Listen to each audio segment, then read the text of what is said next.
Hi అండి, welcome back to our channel Sanas కుకాలజీ. ఈరోజు మన రెసిపీ వచ్చేసి ఎంతో టేస్టీగా, సింపుల్గా, హెల్తీగా చేసుకునే పాస్తా రెసిపీ అండి. ఎక్కువ శ్రమ పడకుండా సింపుల్గా, క్విక్గా, ఈజీగా, టేస్టీగా మీరు ఈ పాస్తాని ప్రిపేర్ చేసుకోవచ్చండి. ఈరోజు మనం ఈ పాస్తాని కొంచెం దేశీ స్టైల్లో, అంటే మన ఆంధ్ర స్టైల్లో ప్రిపేర్ చేసుకుందామండి. దీని టేస్ట్ కూడా చాలా చాలా బాగుంటుందండి తినడానికి. పదండి ఇప్పుడు ఈ పాస్తాని ఎలా ప్రిపేర్ చేయాలో సింపుల్ అండ్ ఈజీగా చూసేద్దాం. ముందుగా స్టవ్ మీద ఒక ప్యాన్ పెట్టుకొని ఇప్పుడు ఇందులోకి ఒక 3 టేబుల్ స్పూన్ల నూనెను వేసుకోవాలి. నూనె వేడయ్యాక ఒక పెద్ద సైజు ఉల్లిపాయని ఈ విధంగా ముక్కల్లా కట్ చేసి వేసుకోవాలి. ఇప్పుడు ఇందులోకి ఒక 3 పచ్చిమిర్చిని కూడా వేసుకొని ఉల్లిపాయని కొద్దిగా వేయించాలండి. మరీ ఎక్కువగా వేగాల్సిన పని లేదండి. లైట్గా కలర్ చేంజ్ అయితే సరిపోతుంది. చూడండి, ఈ విధంగా ఉల్లిపాయ అనేది కలర్ చేంజ్ అయ్యాక ఇప్పుడు ఇందులోకి మనం ఒక టేబుల్ స్పూన్ అల్లం వెల్లుల్లి పేస్ట్ని వేసుకొని అల్లం వెల్లుల్లి పేస్ట్ని కూడా మనం ఒక 2 నిమిషాల పాటు లో ఫ్లేమ్లో వేయించాలండి. దీంట్లో ఉండే పచ్చివాసన అంతా బాగా పోవాలండి. చూడండి, 2 నిమిషాల తర్వాత అల్లం వెల్లుల్లి పేస్ట్ కూడా బాగా వేగింది. ఇప్పుడు ఇందులోకి మనం ఒక హాఫ్ కప్పు టమోటాలని కూడా వేసుకోవాలి. టమోటాలని వేసుకొని ఒకసారి దీన్ని బాగా కలుపుకుందాం.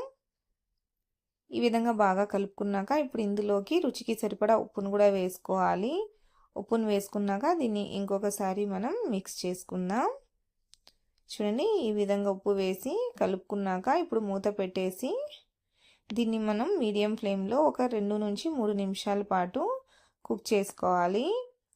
3 నిమిషాల తర్వాత చూడండి, మన టమోటాలు అనేటివి చక్కగా కుక్ అయ్యాయండి. చూడండి, టమోటాలు అనేటివి బాగా మ్యాష్ అయ్యాయండి. ఈ విధంగా ఉడికించుకోవాలి టమోటాలని. ఇప్పుడు మనం ఇందులోకి 1/2 టీ స్పూన్ పసుపు, 1/2 టేబుల్ స్పూన్ కారపొడిని, అలాగే 1 టేబుల్ స్పూన్ ధనియాల పొడి, ఒక 1/2 టేబుల్ స్పూన్ మిరియాల పొడిని, ఒక 1/2 టేబుల్ స్పూన్ గరం మసాలాని వేసుకొని ఈ స్పైసెస్ని లో ఫ్లేమ్లో 1 నిమిషం పాటు వేయించుకోవాలి.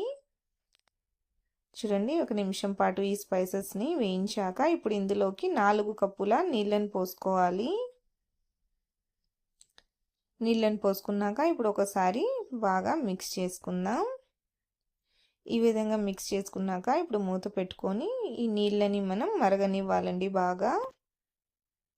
చూడండి, నీళ్ళు అనేటివి మరుగుతున్నాయి. ఇప్పుడు ఇందులోకి మనం 1.5 కప్పు పాస్తాను వేసుకోవాలి. పాస్తాను వేసుకున్నాక ఒకసారి దీన్ని బాగా మిక్స్ చేసుకుందాం.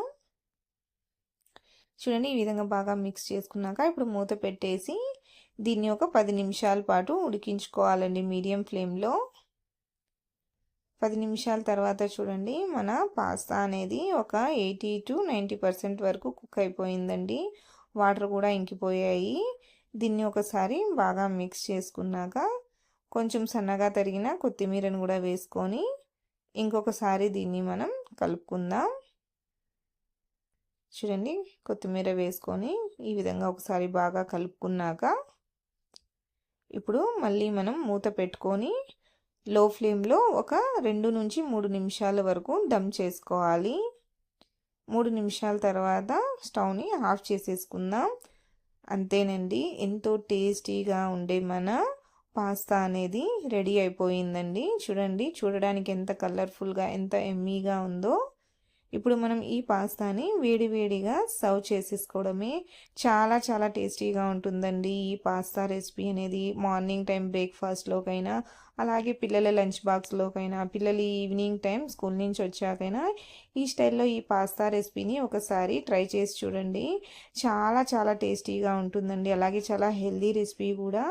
తప్పకుండా మీరు కూడా ఈ ప్రాసెస్లో ఒకసారి ఈ పాస్తాని ట్రై చేసి చూడండి. మీకు ఈ రెసిపీ ఎలా అనిపించిందో నాకు కామెంట్లో తెలియచేయండి. వీడియో నచ్చినట్లయితే లైక్ చేయండి, షేర్ చేయండి, అలాగే నా ఛానల్ని సబ్స్క్రైబ్ చేసుకోండి. Thanks for watching.